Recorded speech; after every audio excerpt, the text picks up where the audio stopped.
कामकाजी बहू। रवीना के 2 बच्चे थे। वो एक बड़ी कंपनी में काम करती थी।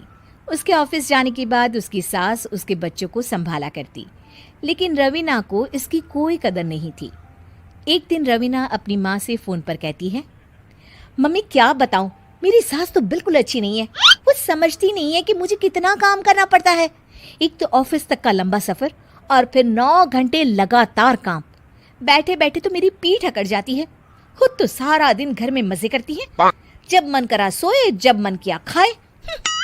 तभी उसकी सास वहां आ जाती है। अच्छा माँ, मैं बाद में आपको फोन करती हूँ। जी मम्मी जी, कोई काम है क्या आपको? क्या हुआ?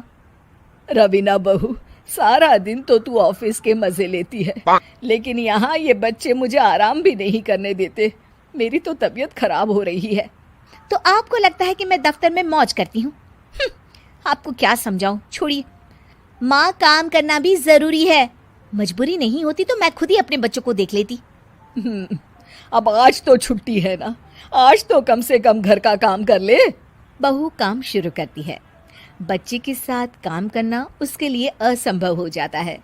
वो जाकर बच्चा सास को देती है और कहती है, मम्मी जी जरा बच्चा तो पकड़ लीजिए, मैं घर का काम कैसे करूं? जैसे मैं करती हूँ रोज बच्चे के साथ।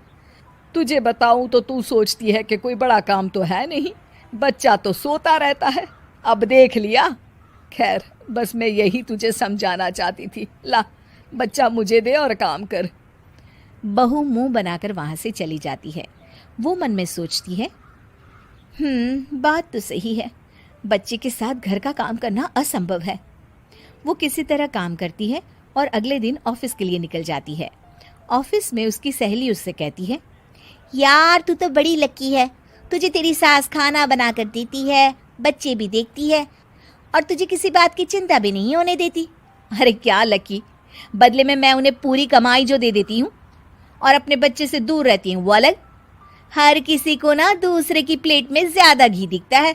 जा अपना काम कर। अरे फिर भी ये तो है, यहाँ हमारे बच्चे को मैं क्रैश में छोड़ती हूँ, हर पल डर लगा रहता है कि क्या कर रहा होगा। खैर चल, मुझे क्या। बहू घर आती है तो देखती है कि उसकी सास उसके बच्चे को बड़े ही प्यार से खिला रही होती है। वो माँ को देखकर खुश हो जाता है। बहू मन में सोचती है कि बात तो सही है, सासू माँ सारा दिन काम करती है, मैं ऑफिस से आकर भी काम नहीं करती हूँ। वो सास के पास जाती है और कहती है, माँ जी थक गई आप? और क्या, सारा दिन चक्कर घीनी की तरह पूरे घर में घूमती रहती हूँ और अब उम्र भी नहीं रही। लेकिन चल तू बता, क्या हुआ, कुछ काम है क्या? बहू कुछ नहीं कहती, मुस्कुराकर वहां से चली जाती है। लेकिन अगले दिन सुबह सुबह बहू सास से पहले उठकर उन्हें चाय देती है। अरे आज सूरज कहाँ से उगा है, तू पहले उठ गई। चल अच्छा किया, मरने से पहले तेरे हाथ की चाय तो पी ली। चलो अब चलकर किचन में लगूं। माँ जी, आपको आज से काम करने की जरूरत नहीं है। काम करने की जरूरत नहीं है मतलब? क्या तू करेगी आज से सारा काम? इतने अच्छे तो हमारे नसीब नहीं है भाई। नहीं माँ जी, मैं नहीं करूँगी, ना ही आप करेंगी, बल्कि ये करेगी। तभी वहाँ एक काम वाली बाई आ जाती है। ये कौन है बहू? माँ जी, ये नौकरानी है और आज से सारा काम यही करेगी। मुझे माफ़ कर दीजिए माँ जी, मैं नहीं समझ पाई कि आप थक जाती हैं। आज से आप सिर्फ आराम करिए और मुन्ने के साथ खेलिए। और सास बहू बच्चे के साथ खेलने लग जाते हैं।